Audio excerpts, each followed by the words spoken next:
नमस्कार साथीहरू, स्वागत छ तपाईहरुले टेक्निकल कृष्ण युट्युब च्यानलमा। आजको भिडियोमा हामी थर्मल ओभरलोड रिलेको बारेमा विस्तारमा बुझ्ने छौं। सबैभन्दा पहिला बुझौं थर्मल ओभरलोड रिले भनेको के हो। थर्मल ओभरलोड रिलेको मुख्य काम मोटरलाई ओभरलोड, हाई करेन्ट र ओभरहिटिङबाट जोगाउनु हो। जब मोटरले आफ्नो रेटेड करेन्ट भन्दा बढी करेन्ट लिन्छ तब यो रिले ट्रिप भएर मोटर बन्द गरिदिन्छ। अब यो डिभाइस हेर्नुस् है, यो हो थर्मल ओभरलोड रिले। यो L1, L2, L3 यो इनपुट टर्मिनल हो जुन कन्ट्याक्टरको आउटपुट टर्मिनलमा कनेक्ट गर्नुपर्छ। 2T1, 4T2 अनि 6T3 यो चाहिँ आउटपुट टर्मिनल हो। अनि यहाँबाट हामीले यो T1, T2, T3 बाट हामीले मोटरलाई सप्लाई दिनुपर्छ है त। 95, 96, 97 र 98 भनेको एक्सिलरी कन्ट्याक्ट हो। यसमा 95, 96 भनेको एनसी कन्ट्याक्ट हो, जुन चाहिँ एनसी भनेको नर्मली क्लोज कन्ट्याक्ट है। यो चाहिँ हामीले कन्ट्रोल सर्किटको लागि युज गर्छ है त। 7 र 98 भनेको नर्मली ओपन कन्ट्याक्ट। यो हामीले अलार्म र इन्डिकेसनको लागि युज गरिन्छ है त। अब यो काम चाहिँ कसरी गर्छ त, यसको बारेमा बुझौँ है त। यो एनसी कन्ट्याक्ट है, एउटा फेज ल्याएर हामीले एनसी कन्ट्याक्टको 95 नम्बर टर्मिनलमा कनेक्ट गर्ने र लाइन 96 बाट आउट गरेर अनि कन्ट्रोल सर्किटको लागि लगेर युज गर्ने है त।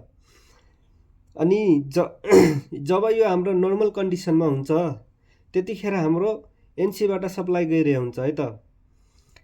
अनि मोटर जब ओभरलोड भयो हैन, ओभरलोड भएर यो रिले ट्रिप हुने बित्तिकै यो के हुन्छ भने एनसी कन्ट्याक्ट आफ्नो स्टेट चेन्ज गरेर ओपन भइदिन्छ है त।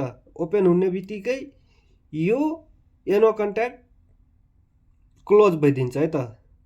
97 नम्बर यो के हुन्छ, यो क्लोज हुन्छ। त्यतिखेर यो अलार्म जेनेरेट गर्छ है त। यो जब यो ट्रिप भइसकेपछि यो अलार्म जेनेरेट गर्छ है त। यो नीलो बटम भनेको रिसेट बटम हो। जब हाम्रो मोटर ट्रिप हुन्छ त्यतिखेर हाम्रो यो के हुन्छ भने यो एबनर्मल कन्डिसनमा आउँछ है त। यो रिले एबनर्मल कन्डिसनमा हुन्छ। जब फोल्ट क्लियर भइसकेपछि त्यसपछि हामीले यसलाई नर्मल कन्डिसनमा ल्याउनु पर्छ। जस्तै मानौ हाम्रो फोल्ट आयो है, फोल्ट आयो अनि यो ट्रिप भयो, यो ट्रिप भयो, अहिले ट्रिप छ। अनि हामीले फोल्ट क्लियर गरिसकेपछि के गर्ने, यसलाई थिच्ने। यो अब नर्मल कन्डिसनमा भयो। अब यहाँबाट हाम्रो सप्लाई आउँछ। अनि यो रातो भनेको टेस्ट बटम हो। हामीले यो म्यानुअली चेक गर्नको लागि यो रिले ठिक छ कि छैन। अनि यो हेर्नुस्, यो हो करेन्ट सेटिङ डायल है। यसको मिनिमम करेन्ट 10 एम्पियर देखि म्याक्सिमम करेन्ट 16 एम्पियर सम्म हामीले यो सेट गर्न सकिन्छ है त। अनि यो सेट चाहिँ कसरी गर्ने त, यो सेट गर्नको लागि हामीलाई सबभन्दा पहिला यो के थाहा हुनु पर्यो भने मोटरको रेटेड करेन्ट कति छ त्यो अनुसार हामीले यो सेट गर्ने हो। जस्तै कि मानौ मोटरको रेटेड करेन्ट 12 छ है, यो डायललाई घुमाउने अनि यो हेर्नुस् है, यो 12 मा गयो है त अहिले। अनि यति हामी गरिसकेपछि यही हो ओभरलोड रिलेको कामहरू है त।